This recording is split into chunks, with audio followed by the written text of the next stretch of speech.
I'm a bit of lost for the past couple of weeks. They were these kind of days where you feel like almost have a breakthrough with your thoughts, understand something new, but it's not quite there yet. I think I'm just tired. It's hard to think clear. On January 22nd, I went to Arizona for the first time. My film was showing at the Chandler International Film Festival. I was told that there were a community of Chinese American audience waiting. I was curious and excited. We left LA at 10 a.m. in the morning, stopped on the way for lunch. It took us 7 hours to drive to Phoenix. I remember when I was a kid, 2 hours of drive sounded daunting. I'm not sure since when 7 hours of drive doesn't feel so bad. Perhaps the adult mind is occupying the trip. I grew up around mountain and forest. Traveling through the desert in America always feels like I'm on the other planet. It makes me questioning my existence. Think about how each life is so significant yet negligible. It reminds me to seize the day, seize the moment. We only live once, and then there's too much to see. As soon as we crossed the state border, half of the sky was raining. The first city caught my attention was Quasite, the city where Nomadland was filmed. January is the season where nomads are gathered there.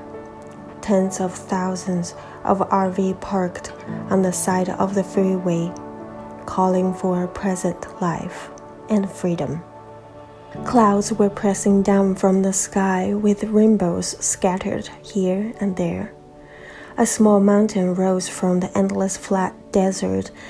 It stood out elegantly because of the spotlight of the afternoon sunshine.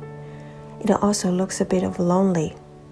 In the desert, one side was a storm, another side was a clear sky. They contrasted the beauty of each other.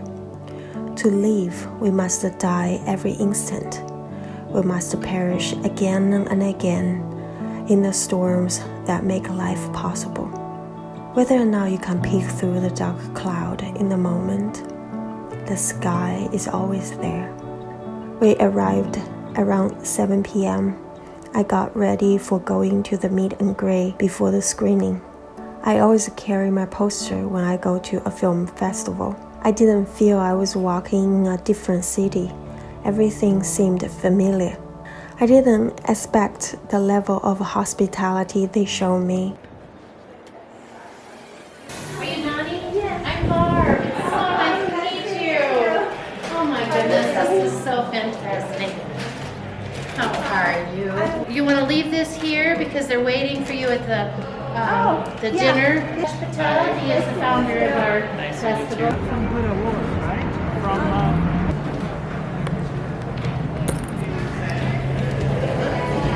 Welcome. now we can see you. All right. And I also want them to reach out to them to send me a list of around like 20 movies, and I go through all of them and I think like this is the best movie for our festival.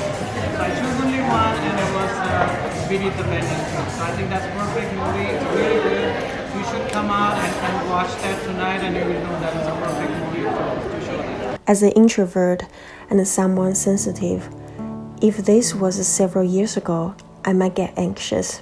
I might try to wrap my head around all things I'm observing and not be able to be present. Yet, on this day, I found myself just be there in that present moment, experiencing, listening, not trying to understand, not reading into every sentence people say or do, only be there. Maybe that's why I have been feeling lost for the past week. I know my brain eventually will and want to process and seek meaning from everything that I have observed. That's just what it does. I do not want to rush it, push it, nor numb it. Just let it take time, do its thing. These kind of events was never about the film, but the communities. each piece of art we created, no matter how personal it is, once we share with others, it not belongs to ourselves anymore. It's for the community. It means something different for each audience based on their own personal truth. After a conversation with the audience and the festival hosts, I passed out on the hotel bed. Next morning was this kind of cozy, quiet morning I like to enjoy. I opened up my computer, finished up the video I was working on. We decided to stop by Southern Lake on the way home. I have heard so many stories about this place and I always wanted to be there to see for myself. On the way was those river-washed rocky mountain on the side of the road. Can you believe they were used to be under the water? It was so quiet when we arrived at the lake. The rhythm of the water is soothing my overstimulated nerve from public event last night. The sand under my feet was not sand, but the dead shells, bugs, and fish bones. This is the lake of the dead. Nothing can survive in it. But somehow, I felt so close to life here. It's this kind of place reminds you that things we care or struggle about are not really matters in front of life itself. It makes you forget why you are here and where you are going.